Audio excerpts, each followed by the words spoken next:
할렐루야. 우리 오늘 부활절 특세 또 셋째 날 오신 여러분들을 환영합니다. 첫째 날은요, 우리가 십자가의 필연성에 대해서, 또 둘째 날인 어제는 독생자를 주신 하나님 아버지의 마음에 대해서 나눴습니다. 자, 오늘은요, 이 세 번째 시간으로 이 피의 언약에 대해서 따라가겠습니다. 피의 언약. 우리의 죄 때문에 그분의 모든 것이 필요했다, 이 제목으로 또 말씀을 나누기 원합니다. 본문 말씀은 레위기 17장 11절 말씀입니다. 우리 한 목소리를 읽겠습니다. 시작.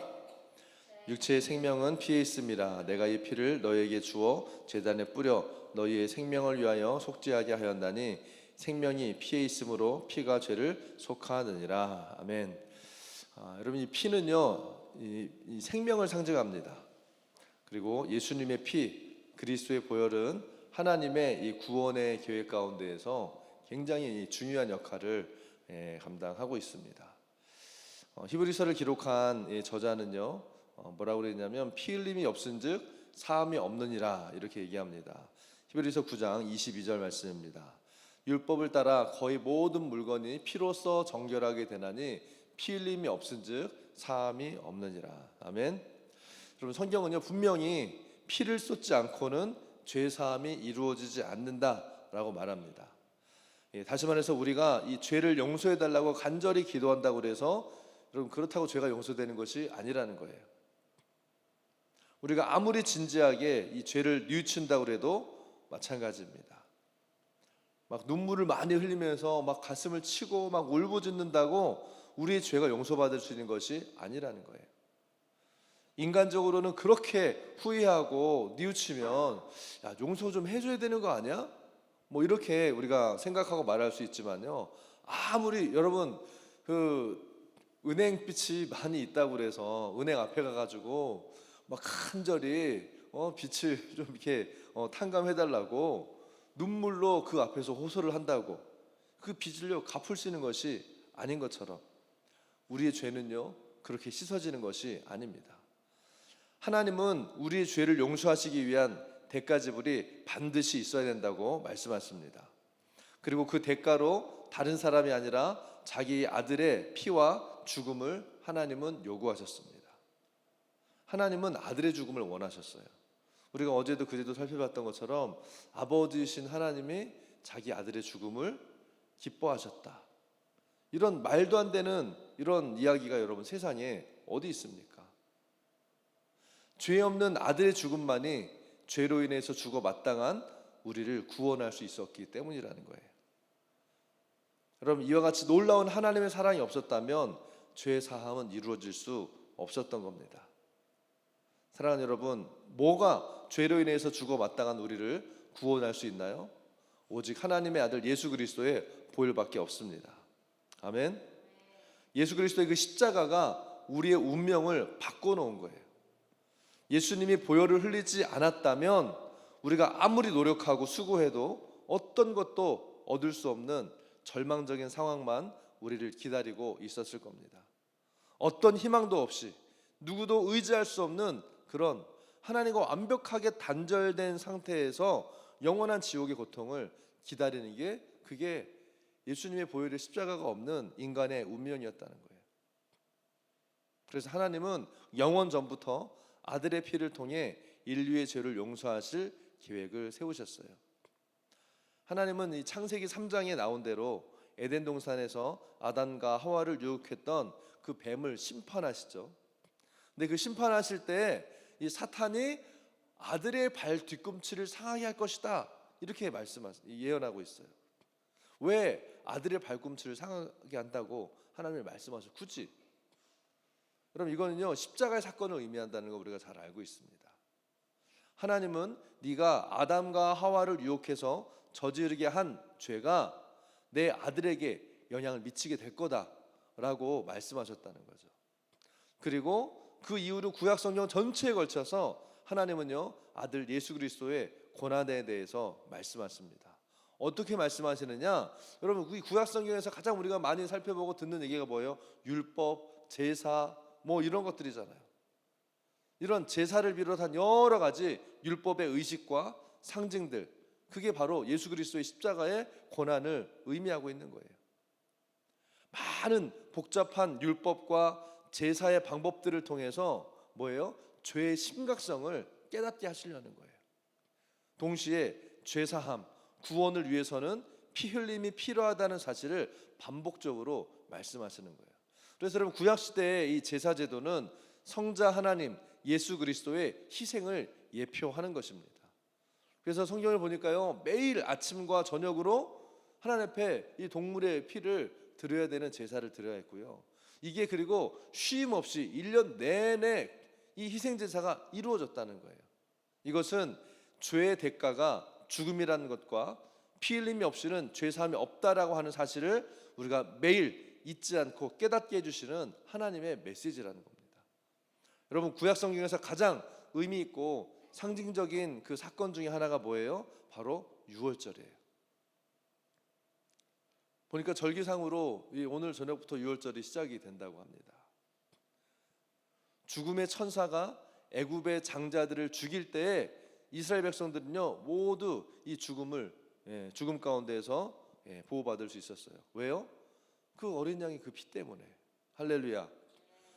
이 유월절의 사건은요, 애굽에 내린 마지막 재앙이자 이스라엘 백성이 애굽의 속박에서 나올 수 있는 이 구원의 길이 열린 사건이었다는 거예요. 이 유월절의 중심에 뭐가 있어요? 어린 양의 피가 있는 거예요. 출애굽기 12장 5절에서 7절까지를 보면요, 하나님은 이스라엘 백성들에게 유월절 전날 저녁에 해가 지기 전에 각 가정마다 흠없는 어린 양, 뭘 준비하라고요? 흠없는 어린 양을 준비하라고 명령하셨어요. 한번 같이 읽어볼까요? 5절에서 7절 말씀입니다. 시작. 너희 어린 양은 흠없고 1년 된 수컷으로 하되 양이나 염소 중에서 취하고 이달 열 나흘까지 간직하였다가 해질 때에 이스라엘 회중이 그 양을 잡고 그 피를 양을 먹을 집 좌우 문설주와 임방에 바르고. 아멘. 하나님의 그 명령에 따라 그들은 어린 양의 피를 문설주와 임방, 그러니까 그 도어 포스트 있죠, 문에 들어가는 입구에 다 바르라는 거예요. 그리고 출애굽기 12장 13절에는요, 하나님은 내가 애굽 땅을 칠 때에 그 피가 너희의 거하는 집에 있기 때문에 너희를 위하여 표적이 될지라. 내가 그 피를 볼 때에 너희를 넘어가리니. 넘어간다. 그래서 파스오버. 그래서 이게 파스오버 유월절이 되는 거죠. 너희를 넘어가리니 재앙이 너희에게 내려 멸하지 아니하리라 말씀합니다. 이 말씀과 명령에 이스라엘 백성들이 순종했죠. 그리고 하나님은요, 피의 표적을 통해서 이스라엘 백성들에게 기적적인 구원을 베푸셨습니다. 죽음으로부터의 구원, 애굽으로부터의 구원을 동시에 이루셨다는 거예요. 이건 단순히 그냥 죽음에서 우리가 살아났다가 아니라 애굽으로부터 구원하시는 하나님의 구원의 역사가요, 이 유월절에 이루어지게 된 것입니다. 이 유월절은 하나님의 구원이 오직 뭘 통해서만? 피 흘림을 통해서만 이루어진다는 사실을 온 민족이 함께 경험하게 하시는 이 놀라운 이 드라마틱한 방법을 통해 이스라엘 백성들에게 가르쳐 주신 거예요. 몸소 체험하고 배우게 되는 레슨이었던 거죠. 그리고 하나님은요, 뭐라고 말씀하셨어요? 이제는 매년 이 유월절 어린 양을 잡아서 출애굽을 기념해라. 그게 뭐가 된 거예요? 유월절 절기가 된 거죠. 신명기 16장 3절입니다. 뭐라고 말하고 있어요? 유교병을 그것과 함께 먹지 말고 이래 동안은 무교병 곧 고난의 떡을 그것과 함께 먹으라. 이는 내가 애굽 땅에서 급히 나왔음이니 이같이 행하여 내 평생에 항상 내가 애굽 땅에서 나온 날을 기억할 것이니라. 여러분, 이스라엘 백성은요, 하나님이 허락하신 그 약속의 땅에 살면서 이 절기를 계속 지켜왔습니다.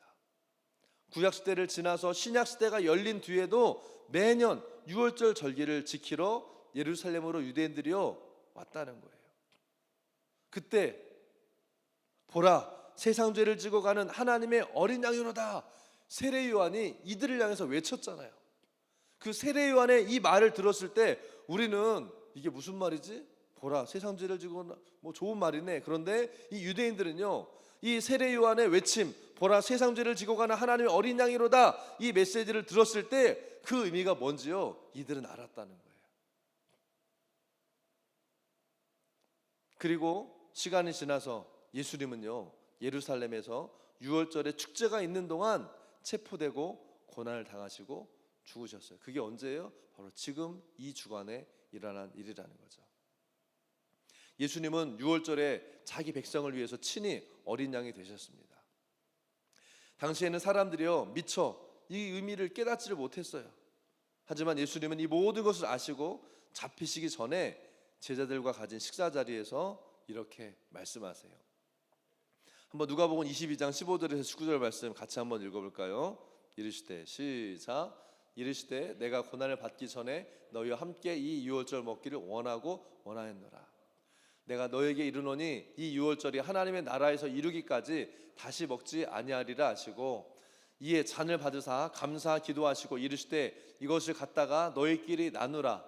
내가 너희에게 이르노니 내가 이제부터 하나님의 나라가 임할 때까지 포도나무에서 난 것을 다시 마시지 아니하리라 하시고, 또 떡을 가져 감사 기도하시고 떼어 그들에게 주시며 이르시되 이것은 너희를 위하여 주는 내 몸이라. 너희가 이를 행하여 나를 기념하라 하시고. 아멘. 여러분, 이 전에 유월절은요, 매년 그때마다 어린 양을 잡아서 피를 흘리게 하는 유월절이었어요. 그런데 이제 하나님은요, 친히 어린 양을 준비하십니다. 그 어린 양은 바로 그분의 아들 예수 그리스도였어요. 이 아들의 피는 그 피를 믿는 자들의 생명을 이제는 죽음으로부터 영원한 생명으로 구원하시고 보호하신다는 거. 할렐루야. 그런 의미에서 유월절은요, 예수님의 죽으심과 십자가를 예표하는 것이죠. 흠없는 어린 양은 죄 없는 인간으로 오신 하나님의 아들 예수 그리스도를 의미하고요, 문설주의 바른 피는 십자가에 흘리신 예수님의 피라는 거예요. 여러분, 구약시대에도 유월절을 통해서 하나님의 구원을 기억하라고 하신 것처럼 하나님은요, 오늘날 우리에게 이와 같은 기념의식을 허락하셨어요. 바로 뭐예요? 성찬 예식입니다. 그래서 고린도전서 11장 26절에 뭐라고 말합니까? 너희가 이 떡을 먹으며 이 잔을 마실 때마다 주의 죽으심을 오실 때까지 전하는 것이니라. 우리는요, 이 성찬 예식을 통해서 예수님이 다시 오실 때까지 하나님이 우리의 구원을 위해서 어린 양 예수 그리스도의 피를 흘려서 죽게 하신 것을 기억하는 거예요.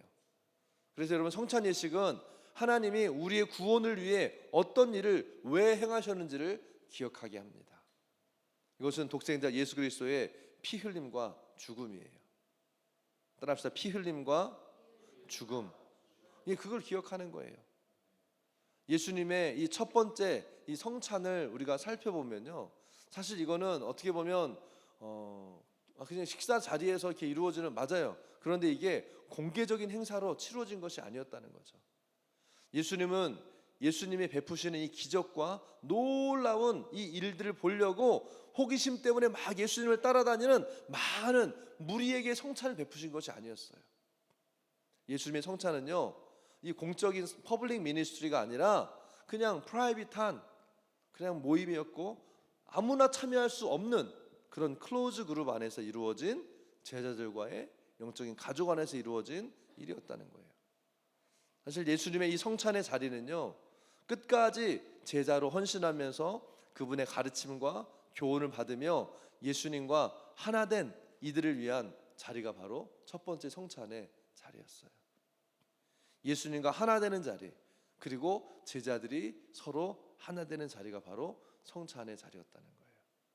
그래서 우리가 성찬을 할 때 예수님의 죽으심과 부활을 기억하고 구원에 감사하는 자리라고 우리는 보통 이렇게 이해하고, 참 맞아요, 맞습니다.